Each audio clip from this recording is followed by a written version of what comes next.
यदा यदा हि धर्मस्य ग्लानिर्भवति भारत अद्भुतानाम् अधर्मस्य तदात्मानं सृजामः परित्राणाय साधूनां विनाशाय च दुष्कृतम् धर्म संस्थापनार्थाय संभवामि युगे युगे। আজকে এই গীতারে এই শ্লোকটার মতো পরিস্থিতি আজকে আমাদের। পাকিস্তান খুব বেড়েছিল, পেহেলগামে 26 জন নিরীহ মানুষকে মারার পরে ওটা সব লিমিট ক্রস করে দিয়েছিল। তো বলে না যে যখন অধর্মের ছায়া, অধর্ম যখন পৃথিবীতে খুব বেড়ে যায়, তখন তাকে সঠিক পথে নিয়ে আসার জন্য আর ধর্মের পথে নিয়ে আসার জন্য, ধর্মকে স্থাপনা করার জন্য যুদ্ধ করতে হয়, মহাযুদ্ধ করতে হয়, ধর্মযুদ্ধ করতে হয়। তো আজকে আমাদের ভারত, আমাদের ইন্ডিয়া যেটা করছে সেটাকে ধর্মযুদ্ধই বলা হয়। আর অধর্ম যারা করে আসছে, অধর্মীদের এই যুদ্ধে নাশ হবে। আর আমরা সবাই ভারতের সাথে আছি, আমরা সবাই ইন্ডিয়ান আর্মি, ডিফেন্স, পুরো নেভি, এয়ারফোর্স, বিএসএফ সবার সাথে আমরা আছি। পুরো দেশবাসী আমাদের সবার সাথে রয়েছে। এখন বাড়ি থেকে বেরিয়ে গেছি আসলে। আজকে আমি উইক অফ নিয়েছিলাম, যেহেতু তোমরা সবাই জানো। সো আজকে যেতে হবে একটুখানি মধুগড়ে, একটা কাস্টমারের অর্ডার রয়েছে, শাড়ির অর্ডার রয়েছে। তো তাকেই সেটা ডেলিভার করতে যাচ্ছি।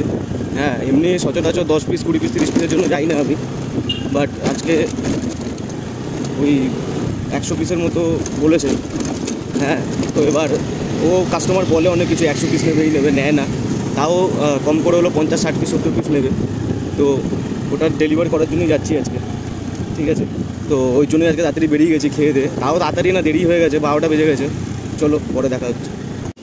আজকে যদি পুলিশ ধরে, মানে আমার গাড়িও আটকে রাখবে আর আমাকেও। 110 পিস মাল নিয়েছি, হ্যাঁ, স্কুটির সামনে কোনো রকমে বসে যাচ্ছি।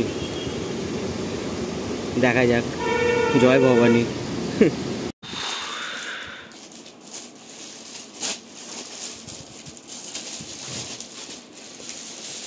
ফোন করেছিলে?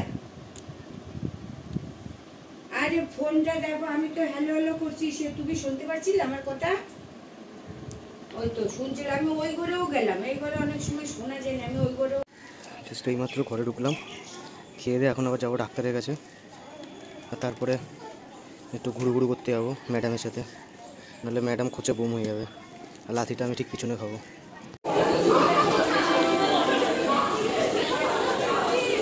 সব সিচুয়েশানে আমার সাথে থেকো ঠাকুর, আমাকে বল দিও, আমি যাতে কোনো জন্য কমজোর না পড়ি, উইক না হই। আমার সাথে থেকো, তার মধ্যে তুমি জানো, তুমি যেটা ভালো বুঝবে সেটাই হবে। ঠাকুর জয় বজরংবলী। আমার বাবাকে সুস্থ রেখো, আমার পরিবারকে ভালো রেখো।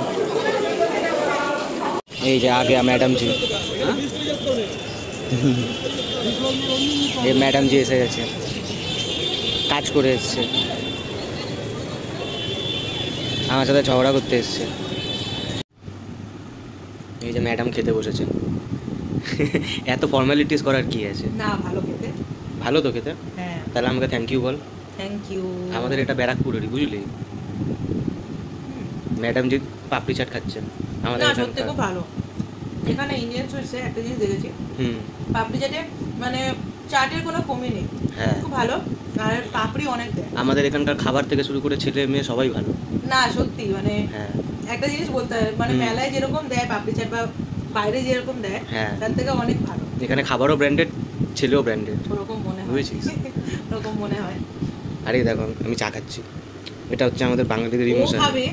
আমি খাই না। ও চা খাবে, মানে ও এই পাপড়ি চাট খাবে না, পাপড়ি চাট একটুখানি ঢক করছে। না, আমিও খাবো না। আর দুধের পরে সব চাট মাট খেলে হয়ে গেল আজকে। না, ও